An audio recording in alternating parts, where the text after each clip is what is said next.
Hello world, and welcome to our live stream. I'm Aaron. And I'm Garrett. And today we're joined by Eric Ninaltowski, here to tell us all about his comic book crowdfunding campaign, Shadow Sentry, Book 2, Belly of the Beast, now funding over on Indiegogo. Hey Eric, welcome to the show. How's it going, guys? That is a great title. That is a long title, but a great title. Where are you from? You want to tell us, start off with that. Where are you from? Originally New Jersey, born and raised on the playgrounds where I spend most of my days. We won't hold it against you. I spent a lot of my summers in New Jersey because that's where my family was. Nice. Yeah, it's a cool place. Very rural and lots of farmland, and then eventually everything just grew and they built houses, and now there's no farmland, but it was nice. Yeah, and I got married, moved out here to... I was in Baden. Yeah. No. Oh, okay. Farmland. Yeah, now I'm in California, Southern California. Nice. Oh, damn. That's a big change of pace. Southern California, are you near any of the major cities? San Diego. Yeah. Okay. All right, that's nice. I mean, San Diego's got a good Comic-Con, I hear. It's got a lot of beautiful women. Marcel Dupree was just telling me about the boardwalks down there. They have a zoo. And the zoo, yep. The zoo, yeah. My family just went to SeaWorld, so they're nice. having a good time over there. Oh, right on, man. Yeah, So, before we get going too much, let me say hi to everyone in the chat. We have got Hyper Potato. I've never seen you on the channel before. Welcome. You must be one of Eric's boys. Glad to have you here. We got Jim Cox. We got Mo Biggs. It's a stream. We got Creators Outlet. And, of course, you're up in the chat, as well as... we have the Flock. The Flock. What's up, guys? And Noah. Noah. You just clicked off of Noah. That's because you're trying to do my job. Well, would you highlight I borrow ideas then? If I could. Come on, find him. Find him. You can do it. Yeah, you know what? I'm going to click on I got him. it. What's up, I borrow ideas? Great. Now that we're well underway, we've gotten all the, we did not get all the kinks out of our system. This is a kinky show. Anyway, how'd you get into comic books? How'd you fall in love with the medium? Man, just saw a comic, and that was it. Do you remember which one? No, not exactly. So I was in elementary school. Kids were looking at some comics over on like a table behind me, and I just like peeked over the shoulder. I'm like, hey, what are you guys doing? And I'm checking out the comics. They're drawing and doodling. So I basically just joined up with those guys, and we just started drawing, started creating. We had these fanciful ideas of creating our own comic book company, and we were creating our own characters and books and stuff way back then. So it was cool. It was fun. Yeah, something similar back in my youth. Kind of just saw comic books and really just enjoyed reading them. But I remember bringing them to like elementary school though, and like having those moments at like the cafeteria where you'd be we like, weren't allowed to bring comic books to school. Well, yeah. See, I brought Mad Magazine and I got in trouble. Yeah, but for me, it was X-Men #1. That was the comic book that changed everything for me. Was there a book like that for you where it was just like, God, man, I got to start doing this? Man. All right. There's a few covers I could like picture in my head that I definitely saw. Mark Teixeira on Wolverine, and then Cable #1, the John Romita Jr. 48 pager. That was epic. I have that upstairs. Yeah. You could never tell that you're a fan of Cable. No idea that you liked Cable so much. Right. It doesn't show up in your work at all. Yeah. I remember, so on I think the first issue, if you open the cover, on the inside cover, there's like a spread. It's just a huge Cable on the inside there, and I remember drawing that image and like reproducing it, and so I remember doing that. But all right, so around the 90s is when I kind of got big into comics. So right around Image when they launched, I remember walking in the comic shop seeing Deathblow #1, Wildcats #1, and Youngblood, and all those books. And that was kind of like the big moment where it was like, oh, I got, like, it was just so inspiring. So it could have been, just the early Image books. Yep, for sure. I think the same thing. I was reading comics, X-Men and G.I. Joe and stuff like, earlier before I saw the Jim Lee cover. And then I saw the Jim Lee cover, and then when he moved to Image, I saw all the Image books. Wildcats blew me away. I immediately picked up Silvestri's Cyberforce because, dude, a soldier with 3 arms? When I was a teenager, I thought it was the coolest thing ever. And Ripclaw, but, like Warblade, and, what if they fought? And then they did. It was awesome. Yeah. 90s were a great time in comic books, in my opinion. They were full of exciting energy, and I think Shadow Sentry captures some of that energy. We're going to talk about it more in just a second. But why don't we ask you right now, are you reading any mainstream books currently? And by mainstream, I mean things you can find in the comic shop. Right. So recently I got the new Brett Booth X-Men Legacy books. Mm-hmm. Wanted to check those out. I like Brett Booth. I like his style. It's still 90s. And so it was okay. And then after 2 issues, he was gone. So I'm like, okay, I'm done. And then besides that, since the New 52 Batman, I've been really digging Batman. I really enjoyed that series. I love Greg Capullo's work. So I've been kind of following Batman on and off. And then, then I stopped after Tom King picked it up. And then, so every now and then I like Dan Mora, his artwork a lot, so I've been catching his stuff. But beyond that, that's kind of it. If Jim Lee ever does another book, I'll pick that up for sure. But so do you follow Greg Capullo on Instagram? I believe I do. Yeah. So have you seen any of the stuff he's working on for his new creator-owned comic? I have not. It's really dope, cool. Dude. Pretty intense. It's all intense stuff. Feudal Japan, samurais, stuff like that. Very it's cool. got a really good look to it. And I've always wanted a Brett Booth cover. If we do well enough, maybe I'll splurge on an $8,500 Brett Booth maybe edition. You won't. No. Let's say hello to Amanda B. Hey, girl. Glad to have you up in the chat. We've got our friend Kayla Sine, otherwise known as Dee Dee. We have also got D-Wags up in the house. Hail, crack pack, day, bow, no cowards. And I guess with the stuff that's currently on the shelves, being that you don't really read a whole lot of it, do you read more for story or more for art when you read a comic book? More for art for me. It's probably because I'm an artist. Definitely for the art. So I honestly, maybe a year ago, I was collecting, all my favorite artists. So Greg Capullo, well, I don't even know if Jim Lee was doing his stuff then, but I collect Jim Lee. So any guys that I enjoy their artwork, I'll just pick it up, see what they're doing, check out any new stuff they're doing, and they're incorporating their style, and just, but I'm actually really digging some of the more digital guys. I think it's George Jimenez, who's doing Justice League and stuff. I kind of dig his stuff and how he incorporates more of the digital stuff in the backgrounds and the gradients and all that. So, yeah, art stuff. I can totally relate to that, honestly. I don't think there's a whole lot of writers that I follow.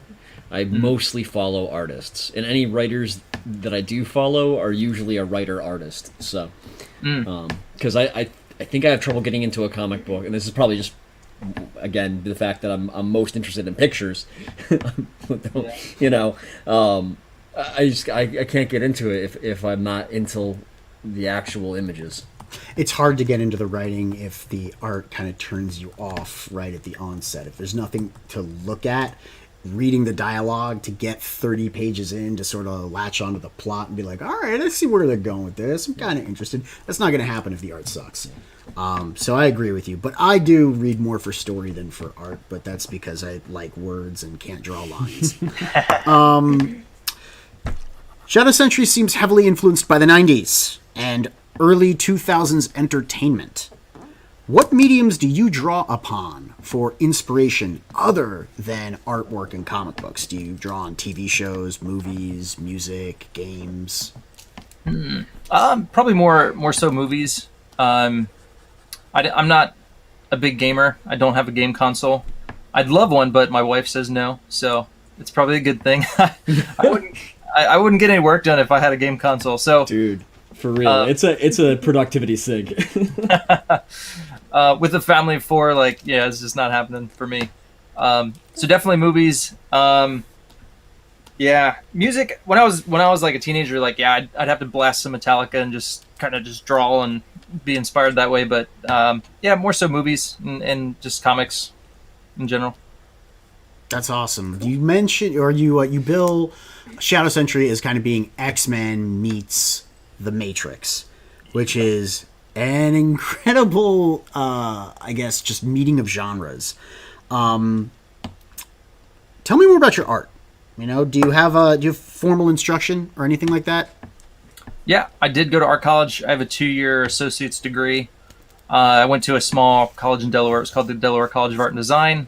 It was great though because the whole first, I don't know, it was the first year, but like, you know, first semester, you took photography, you took fine art, you took illustration, and a little bit of everything. So it kind of got me well rounded and learning Photoshop and all that stuff. So, you know, I mentioned this before, but from New Jersey, I had no idea that the Joe Kubert School of Cartooning was in my home state, and so I feel like an idiot now. Like, hindsight's 2020, but I went to Delaware to go to school instead of a comic book school. I knew I wanted to do comics.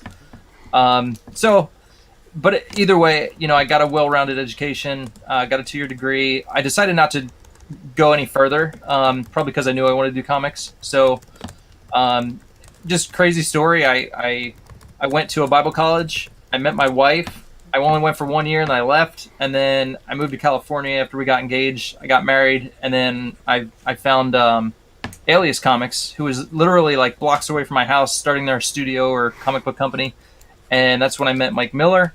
I got like an internship there with him, and he kind of helped me with my artwork, mentored me, and then that was pretty much it. After I got my first published work with them, then I've just been drawing comics ever since. Nice. That's fantastic. Now, how many years has that been? Let's see. Gosh, I graduated high school in 2000, so I went right to art college after that. So He's younger than me. He's younger than me. I didn't. That's all the time we've got today, folks. He's being What cheeky. happened? I flushed you because you're younger than me. No, I'm kidding. I'm kidding. You were saying just after you got out of high school. Please continue. Yeah. Do you have to clear up something though?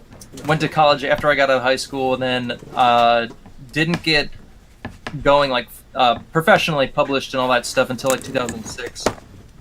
And yeah, so it's been a long road, but I just kept at it, and yeah.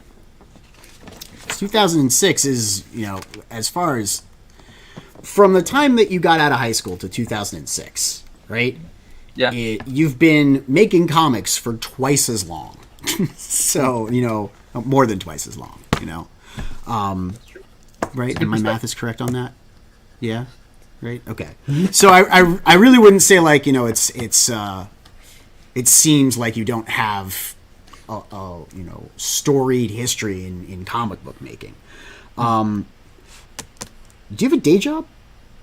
I do not, luckily. So you do comics full time, and Yes. you know, probably take care of the kiddos and stuff, which is hopefully what I'll be doing soon enough. Right on.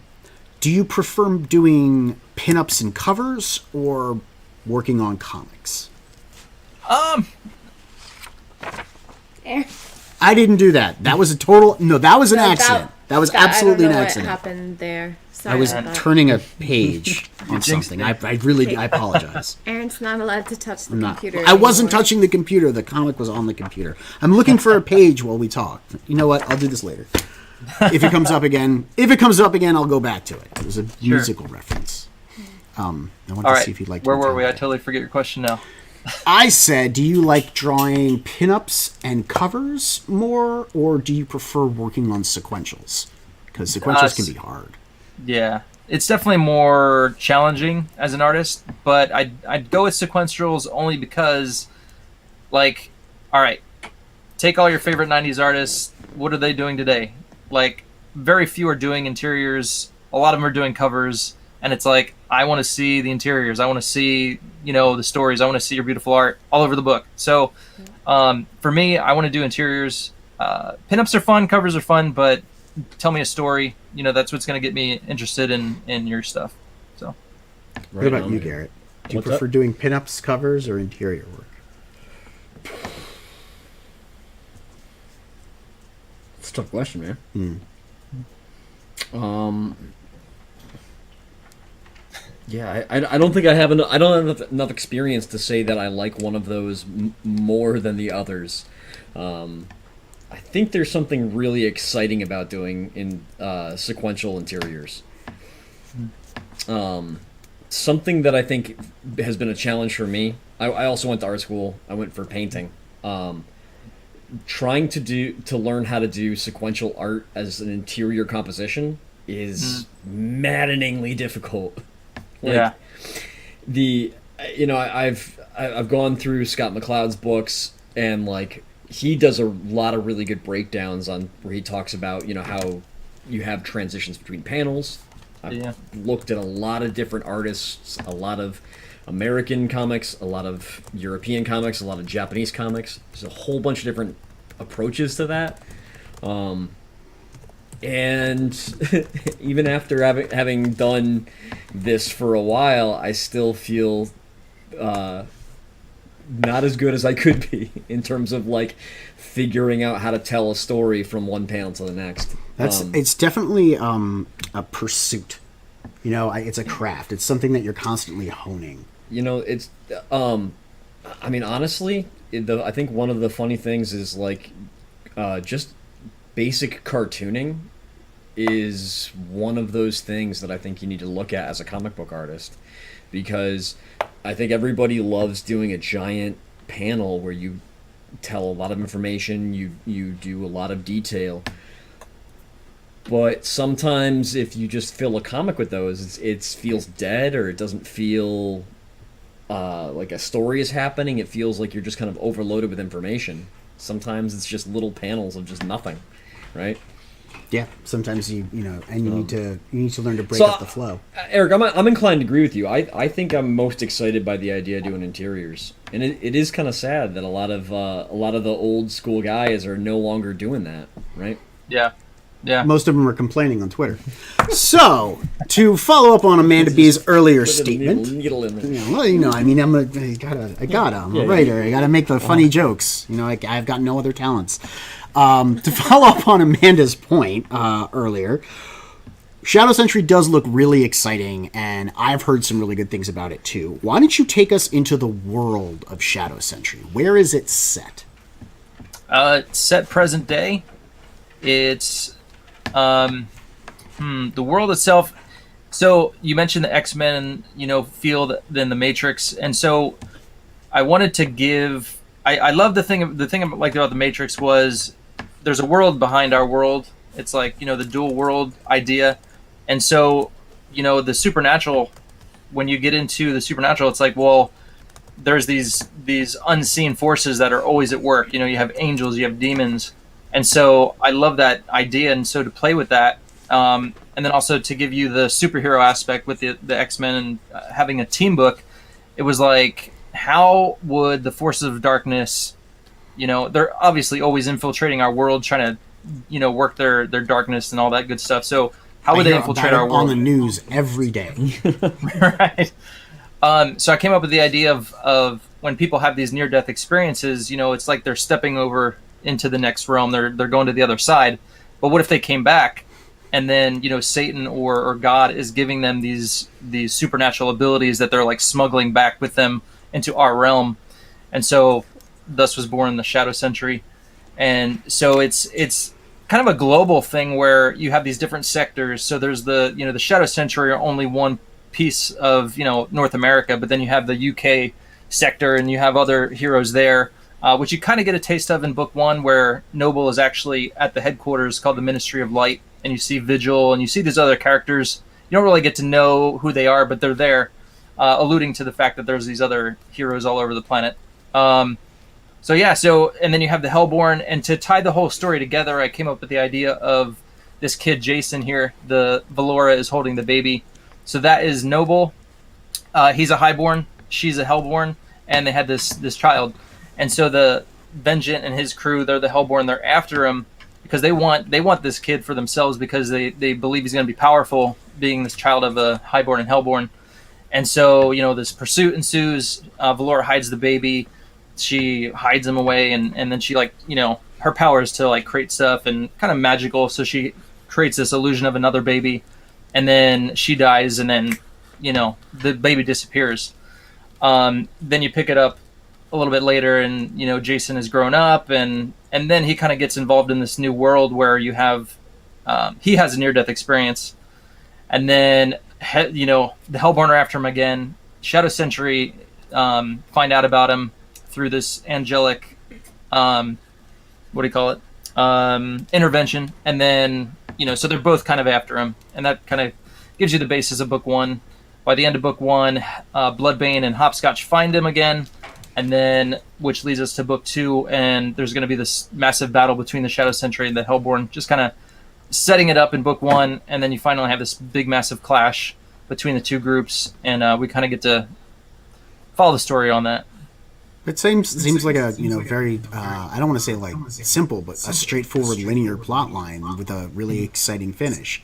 Can you go a little bit more into the Hellborn and the Bloodbane? Mm-hmm. Don't drop me. Can you tell me a little bit more about them? Oh, yeah. So Bloodbane, he's actually not a Hellborn. So a Hellborn would be someone who has near-death experience. They go to hell, come back with a power. Right. Vengeant, that's Vengeant. His power is he feeds off the anger, the emotion that his opponent is feeling. So you're in a battle, you're enraged, you're you're about to fight, and he just feeds off of that. So he becomes more powerful the madder or crazier you get. So hence the name Vengeant. So he's a good name. It's a solid name for a character. Yeah, he's a very emotional guy. And obviously in the beginning he loses the baby, so he's got this thing with he's just gotta win and get back into the good graces of Marcion, who's the lead Hellborn. He's the first Hellborn. So you kind of get that idea, and then when Bloodbane shows up later in the book, Bloodbane was created by Vengeant, Marcion. Marcion's power is he's like a vampire, and he can, but also in biting someone, he can give them these powers through his bite. So he creates Bloodbane in that way. Bloodbane shows up later on, and it's like you got this immediate feud because Bloodbane has taken Vengeance's position because he lost it, having lost the baby and Blore and all that stuff in the beginning. So I'm kind of setting up this thing that's going on between them two, because I really enjoy those characters, and to actually have them fight later on would be really cool. So that's where I'm heading with that. Spoilers. That's cool. I like that. It sounds very cool.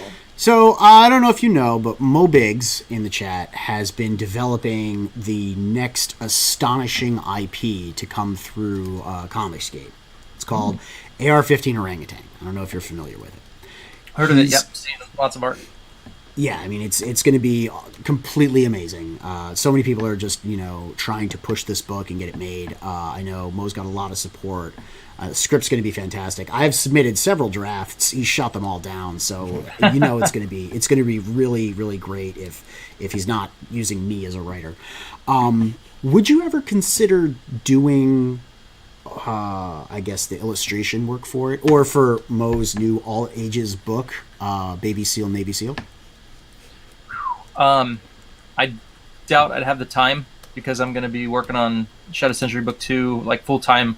I only have the 5 pages done, so after I get funding, then I'm going to be hitting the ground running with that book. So honestly, I really doubt I'd have the time to do that, unfortunately. All right. So we were back to the drawing board, Mo, thinking about who it is we're gonna have draw the series. It's okay. It's okay. We understand. You win some, you lose some. It doesn't always work out. But Drop I him. could definitely. You want me to other artwork? You're sassy today. Let me know. So sassy that Garrett and I said it at the same time.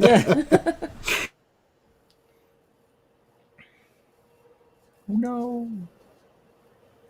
They froze. What happened? That's weird. What happened? That's weird. Why am I the only one moving? Oh no. I hear him talking, but I Okay. don't know.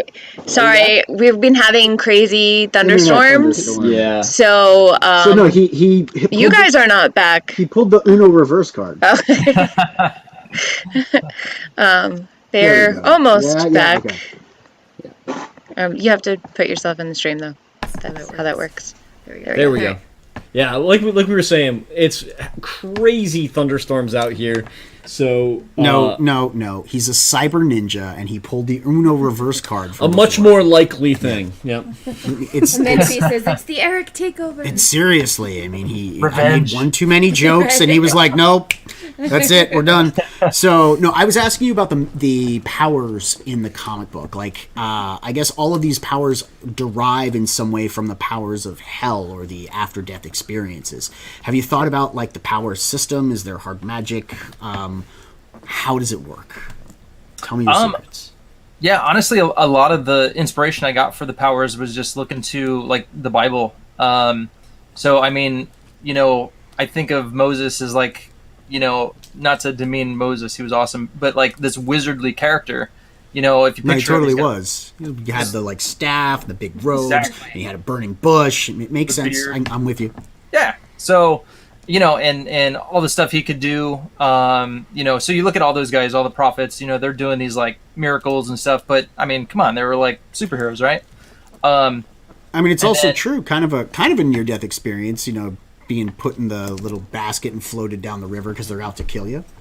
I feel like these guys are all more likely to be clerics than wizards, but Fair enough. that's the D&D. As long as they're not warlocks, right? Fuck warlocks. Garrett's got a thing about warlocks. Warlocks are man. dumb and they shouldn't be in the fucking game. Anyhow. Fair. Sorry. So, but in Moses, for example, he was doing all these things with his staff, and then you had Pharaoh getting the magicians and saying, "Oh, well, look, we can duplicate this too." So, so the magicians, they were doing their dark arts or whatever. Who knows how they did it, but so those dark powers I could definitely play with in the book, and Rob Willis would do an awesome baby seal. That'd be cool. And okay, and then the other aspect of it is because they're the darkness or the light, the other realm. It's outside of our world. It's not bound by our laws and stuff. So take Cogent and Deke, for example. They could break the laws of momentum and gravity, things like that. So kind of that Matrix idea. It's like they could break the laws of this world because they have these powers, or they're not of this world, or however you want to look at it. So it's just kind of bringing all that together and just kind of coming up with some fun, cool powers. The teleportation, that's kind of, I made that up, but That's It's nothing hopscotch, new. right? She's dope.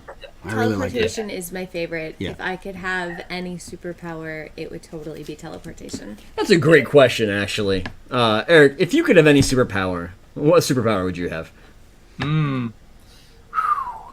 Just one. You can't couch multiples inside of each other. This is a simple Right. question and a simple answer, and all of you always fail, but that's okay. Please go ahead.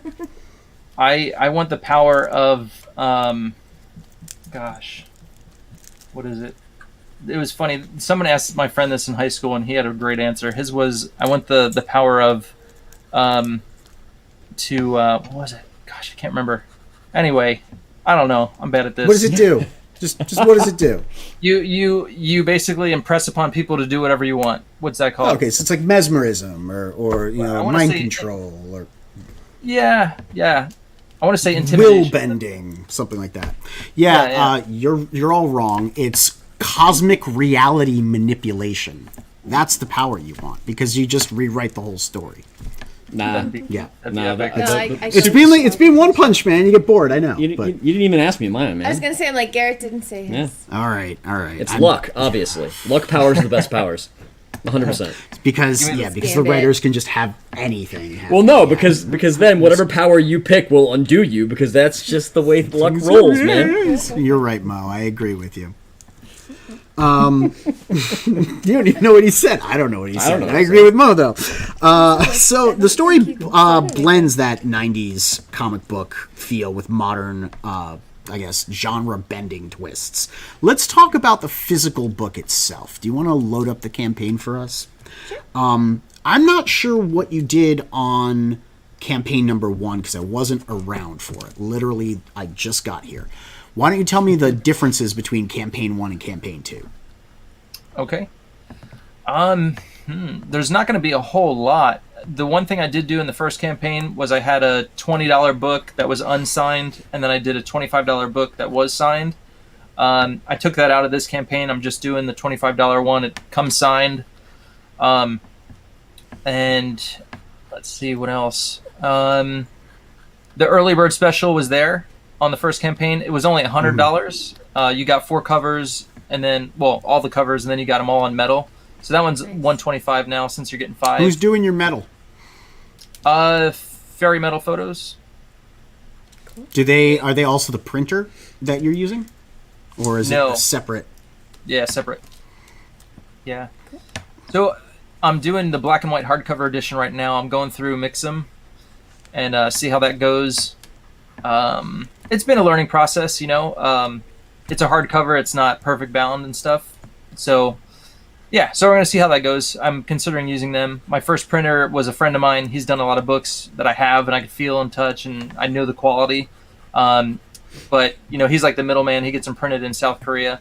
So they were great. It's just we ran into a big delay with the docks and all that stuff and ships coming over. So we'll see. I'm considering mix them for the next run. Yeah, beyond that, I do have on this campaign, you can get each individual variant cover if you'd like.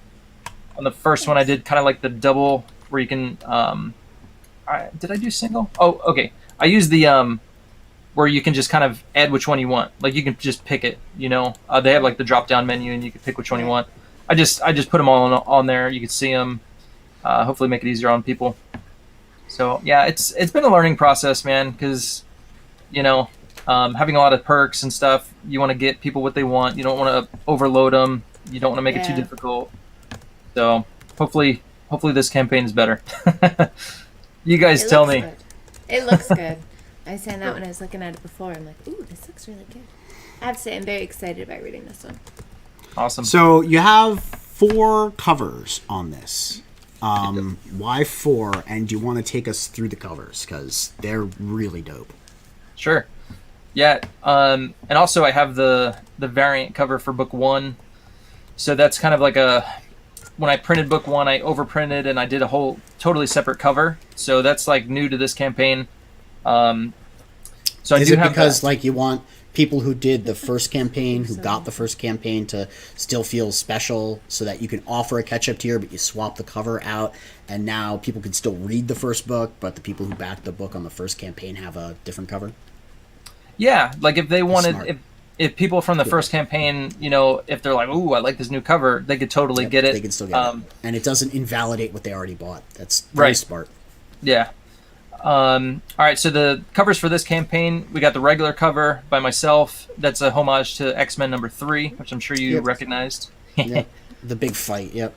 Yeah.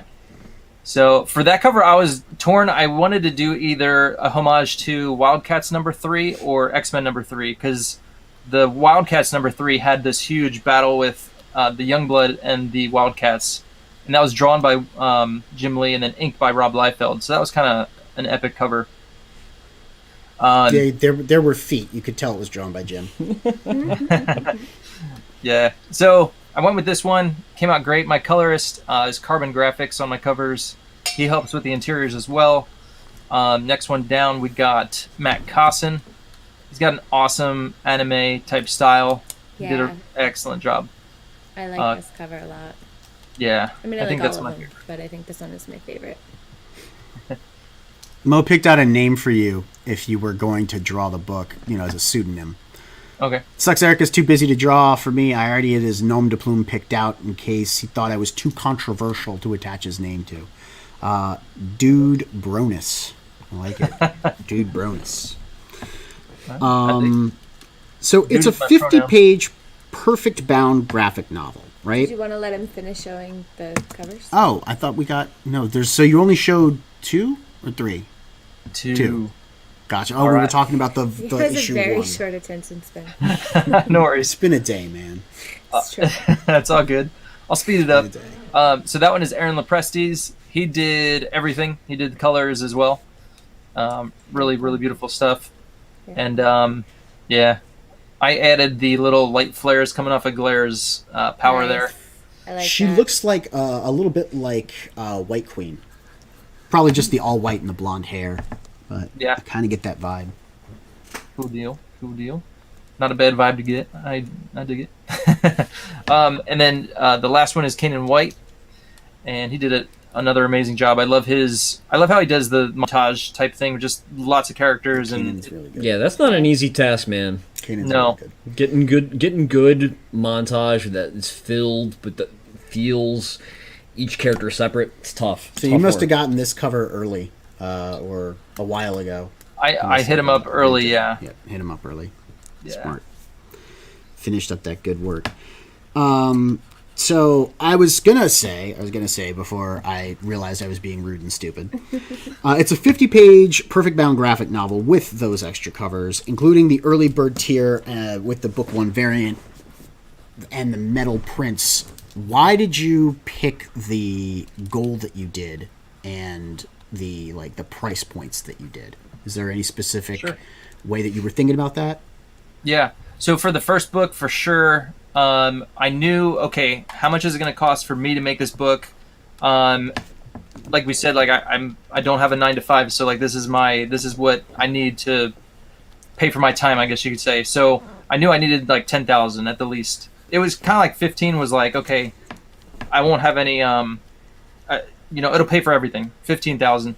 But 10,000 was my minimum. So I knew if I hit that, I could make the book, and so that was my main concern. If I'm gonna do it, and again, I'm raising funds before I actually do the work, because it was if I can't raise the money, then it's I can't do the work, and that's why I didn't do flexible funding, because I needed this amount. I knew, okay, I have a family, I need to raise this amount. So that's the whole reason I chose that. This time around, I didn't have to do 10,000, but at the same time, it was if people thought book 1 sucked and I don't hit my goal, then it's again, I don't want to be stuck on the line drawing this book and then I can't support my family. That was the biggest thing, But 3 days in, the response was awesome, and we hit the goal. So yeah, but yeah. I mean, you blew through that goal. It was fantastic. Yeah. It was a lot of fun to watch.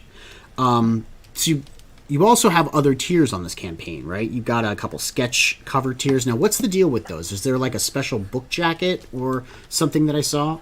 Yeah, so I wanted to do. My thought was, okay, because I have sketch covers and stuff, but it's as the artist, you're drawing on it. The back gets messed up sometimes. It looks all cruddy. So I was what if it was a removable thing? So that way you could still read the comic and you could put your nice artwork over here. You don't have to worry about jacking it up.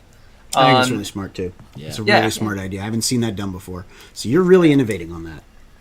Yeah, so I only got 2, well, no, actually 3 on the first campaign, but they worked out well.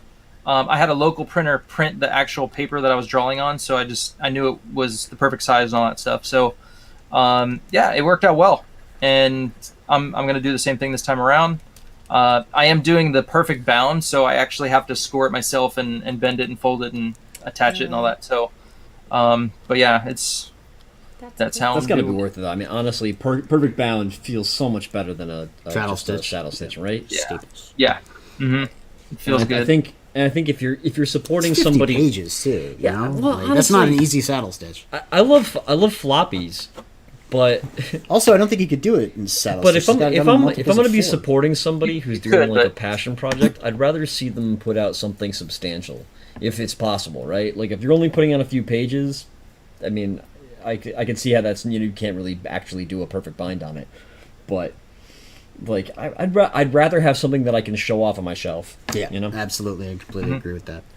Yeah. So you blasted through the goal the first day, and we've already hit the first stretch goal, which is the stickers, right?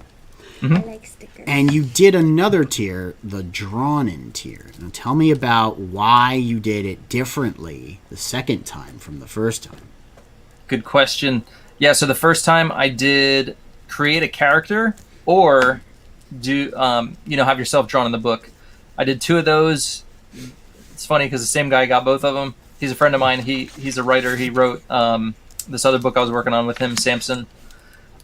So he wanted to create a character, so I'm like, excellent. And then I'm like, okay, well, I got to work him in. I got to write him in. And so by the time I actually write him in, it's probably going to be like book 3. So I'm like, if I start doing the same thing, it's going to be so long until people are seeing their characters in the book. So I kind of just opted to just draw people in the book and, make them famous. I don't know. That sounds cool. Well, I mean, yeah, immortalized in art for all time. You can say it that way, absolutely.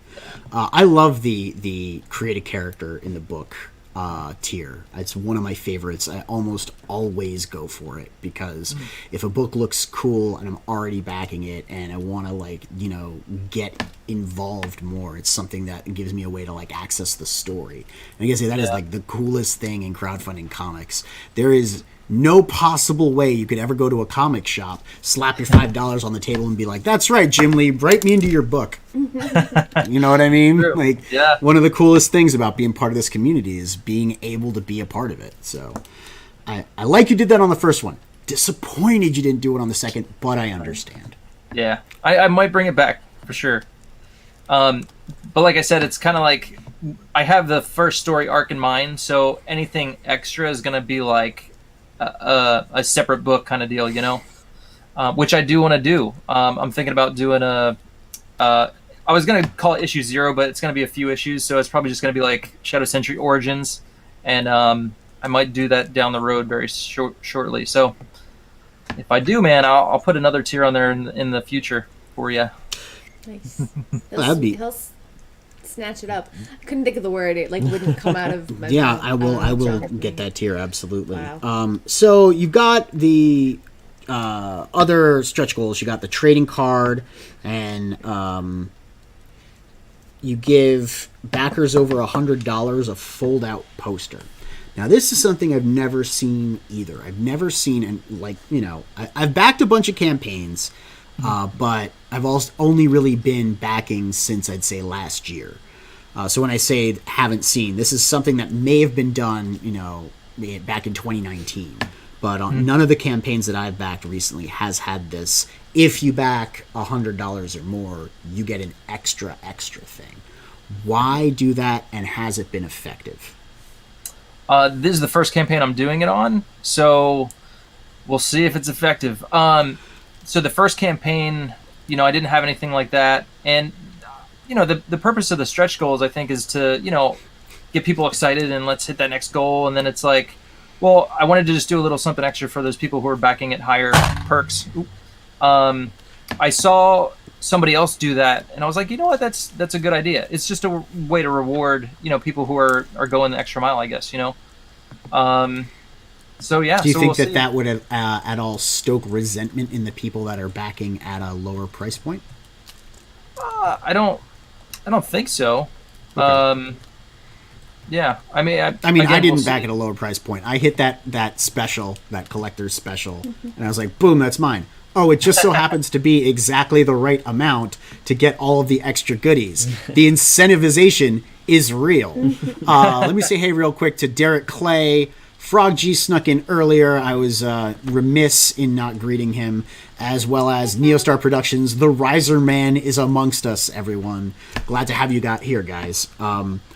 So yeah, I'd never seen that before. You've also got one where it's people who back 75 or more getting an upgrade.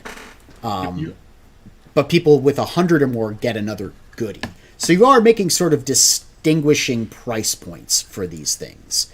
Mm-hmm. Do you think that the $75 price point, is that any particular reason that that's there? Does that, like, I don't know, one of the 2-book specials? Yeah, I thought I said hi to D-Wag. I didn't say hi to D-Wag? I thought I said hi to D-Wag when I said #crackpack, no cowards, everyday bow. But I guess I didn't. D-Wag, don't hate me. I love you. Okay, that was awkward.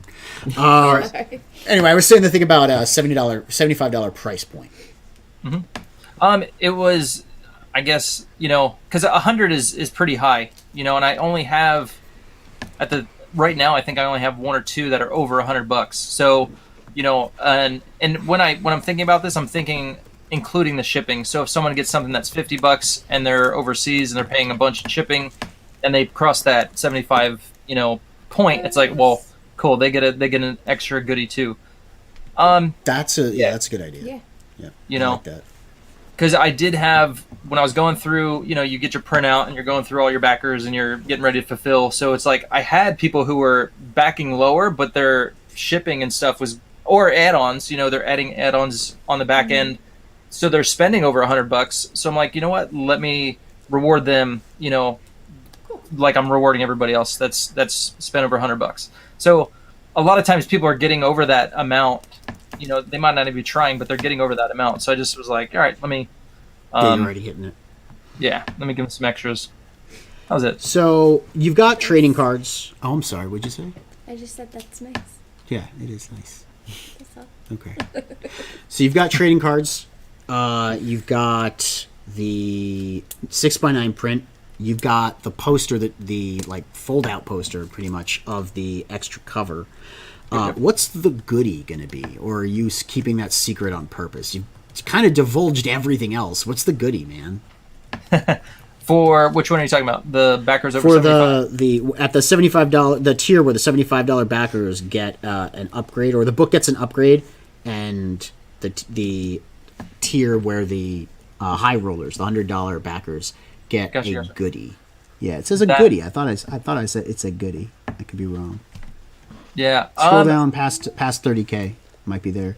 I have to figure that out. Honestly, they're going to get something, but I need to figure it out. That's right. Yeah, backers at $100 get an additional awesome goodie. Yeah. I don't know, man. Patches, maybe? Yes. Maybe patches? Yes, I don't know if you've talked to Shay something. lately, but yeah, I'm just saying, I think her I do answer like is always patches, patches. Yeah. So you're doing a 30 and 30, and I don't know, what are we at? He's at almost 11K, right? I haven't refreshed. We get extra pages at 60K. Yeah. You got funded in the first 3 days, and you've kind of been at this for what? How many days has it been? It's been a week, right? A week and a day. So a week and a day. Tuesday. Yep. So at 10,000, we're not 8 days in. So if you hit $1,000 a day, I think by the time the campaign wraps up, we'll have those extra pages. What do you think we need to do to get to 60? Man, I want extra pages, damn it. Yeah, and those extra pages are going to be that guy who created the character. That's going to be his little debut right there.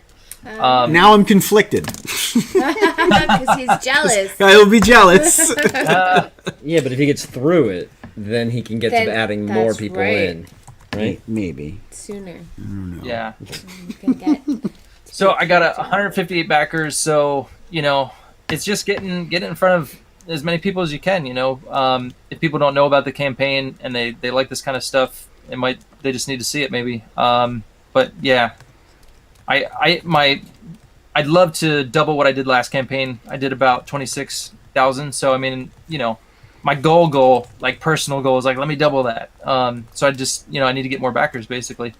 So, I hear you. Yep, you need to get the word out to more people. I mean, it's very reasonably priced for the stuff that you're going to be getting, especially in that first featured tier. Hey, Ryan Wynn, thanks for dropping in. And Glad Oliver. to see you. And Oliver from 656. What is up? Coolest dude out there. Have you ever seen Oliver? Have you ever talked to Oliver from 656? He's got sunglasses like you wouldn't believe. That dude makes sunglasses look so good. He's the only guy I know who can wear sunglasses at night and it just doesn't look out of place. Yeah, no. It just like looks normal. You're like, oh, hey, what's up, Oliver? That's Why? cool. It's like 10 p.m. Why are you wearing sunglasses? Doesn't even cross your mind. Because he's cool. Looks exactly. That's the thing. It just looks. He's got the look. Anyway, so is this ever going to go to Kickstarter by any chance? I don't know. I'm kind of conflicted because I know a lot of Comicsgate people are like, stay away from Kickstarter. They kind of, I don't know. They kind of play that politically correct card sometimes on people. So I'm not opposed. Well, I mean, I'm doing it because I want people to get my book, and there are a lot of people who would back this book on Kickstarter that won't back it on Indiegogo. One of the things is like we want to break outside of just that politicized bubble. So, man, I'm super grateful for all of the support we get inside Comicsgate, and I want other people to love comic books that I make, and then realize, oh no, I backed a Comicsgate book. You know what I mean? Like just kind of like a little hidden agenda in there. Yeah, I'm not opposed to it. But if I did it, I would probably like do it with a book that's like a collected edition or something like that. That makes sense. Stop pressuring this man. It's not peer pressure, Mo. It's professional encouragement. That's what it is. That's my job. Fair enough. So, do you want to tell me what challenges you've had to face crowdfunding a comic book and how you overcame them? I guess the biggest would just be time.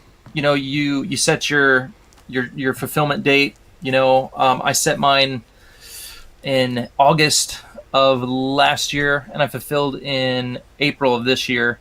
So, some of that is COVID's fault. I had a baby in March of last year, and thank you. So, it was just managing my time. I'm doing all of it. I'm doing the writing, inking, penciling, and stuff. So, yeah, that was the biggest thing. Getting it done on time, which I didn't, but I didn't do too bad. I was ready to go to print just shy of a year, so that's not horrible. But so this time around, I'd like to hit my deadline better. So that's just managing time, getting my pages done. I don't want to rush. I want to give everybody quality work, but at the same time, it's like I don't want to push it too long. But when do you expect fulfillment on this book? So I think I did April of next year, I believe. Did I? I need to look at it. You need to double check. Yeah, I'm pretty sure I did. Yeah. I think it was April of next year. That's smart. Yeah, give yourself some time. My goal last time was like, all right, I'm going to do it early. I'm going to get everybody their books early, but it just it didn't work out. But yeah, man. Besides that, one of the challenges too. I'm working with colorists and stuff, and my one colorist has a day job, so you're working with other people and you got to work around their schedule sometimes. I had to bring on a third colorist at the very end just to kind of hustle things up a bit. So you're constantly just keeping the deadline in mind and just trying to hit that for people. What are you drawing? I'm doing like a weird Mega Man thing. That's cool. I like his big feet. Yeah, it's Mega Man. You gotta have big feet. Yeah, he's got big feet. I thought at first maybe you were doing one of our pilots with the helmet, the way that it is, and I like the the jacket. But then I realized that can't possibly be one of our pilots with those feet. I still like them though. So, what's the best part of making comics and the hardest part of making comics? Best part is the creating new worlds, new characters. That's super fulfilling. Because if people like them and people get, they get their favorites and stuff, like that's just super cool. So to create like a new fandom is epic. The hardest part, I think, for me personally, the hardest part is the writing. That's the difficult part, man. For me, doing the dialogue. Yeah. So the art is I'm a natural artist, so it's like, okay, I can do that, pretty well. Then I like the creating, so I can create characters. They look cool, but then it's like, okay, building all their backstories, getting down all the dialogue, making it interesting, making it flow, keeping the pacing. So that's the more time-consuming part for me. Eventually, I'd love to hand it off to another writer and just do the artwork. That'd be awesome. But for now, I'm just doing all of it. So Right on, man. I mean, that's ambitious too. You're also doing the campaign yourself, right? true. Yes, I'm doing that too. So you're managing the campaign, you're doing the writing, you're doing the art, you're doing all your colors, right? You No, have a I have colorists working for me. right. That's right. One of the bonuses at 50K is that the colorists get a raise or something. A bonus. Yeah. I Throw get. some We money have out. to get. You know, we have to go through the 50K to get to the 60K to get those pages. That's right. You know, I get Yeah. it. I understand. It was smart that you're putting it there so that you know. I stole that from Malin because I saw him doing that. I'm like, that's awesome. That's I want to do that. Well, it's smart you put it at 50K so that we have to get through it to get to the 10 pages. Because man, I'm selfish and all I want are my extra book pages. You know what I mean? Yeah. Oh shit! It's Shadow Sentry, says Dean. Jeremy Kel's Burt's also favorite. came in to say He's hi. always telling everyone to back it. And we also got Jeremy Burt's. I think I said hi to Ryan Wynn earlier. You did. Yep. And what advice do you have for fledgling creators such as myself and burgeoning artists such as Garrett? Man, just keep putting yourself out there. Keep banging on tin cans and yelling from rooftops. Just let people know who you are.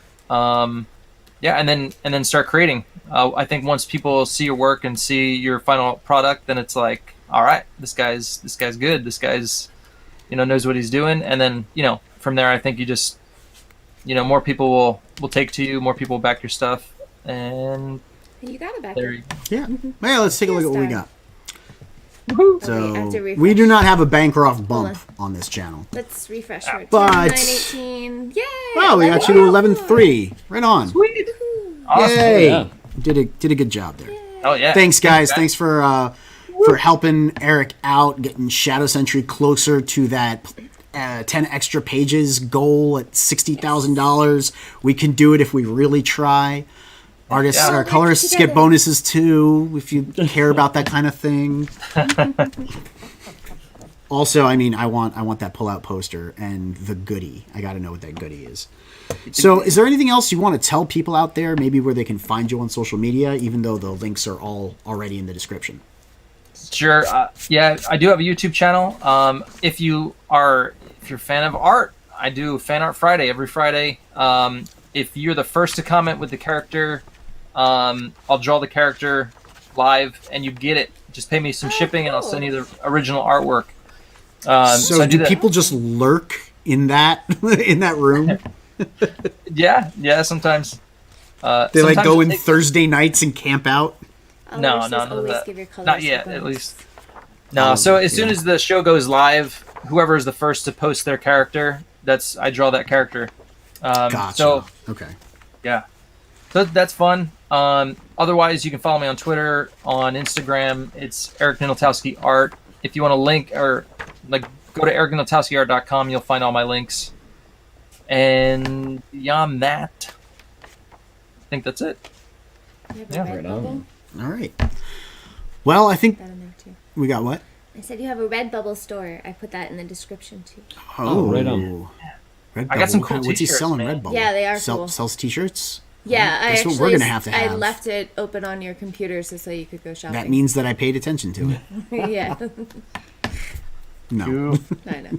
Well, I didn't tell you. But that's okay. I Well, that means we're gonna have to have a t-shirt next time we Oh. talk to Eric. I'll be right back. Let me show you a T-shirt I just had. Oh, nice. Yeah, we'll do. Mandy says it's a cool concept. It's how I started watching. Oh, drawing the character and getting it shipped. It's not in this issue. It's got to be in And issue 2. Froggy has dropped Move. Eric's YouTube channel in the chat. I don't know why I'm pointing sideways. It's down there. Guys going So I purposely had this made for Shay's auction. Oh, Just like looks a- good. Oh yeah! This Oh, is- that's this awesome. one. Look at that. So yeah, so that came out awesome. This one is on my store. If you go to ericninaltowskiart.com, I have a store link. That's on my store. You don't have to go through Redbubble for that one. Nice. This one's on my store. My Hulk Ragnarok cool. artwork. Oh, I love it. Oh, I So, need that. So yeah, That is so check fantastic, Thor. it out. I got some I He-Man. need that one. I missed that. I found the thing that I was looking for because it's not in issue 1, it's in issue 2. Give me just 1 minute. I got to show this to Mo. Garrett, what comic book is this? That's Murder Falcon. Who's it by? I don't know. Come on. Say it. I'm not a dancing monkey.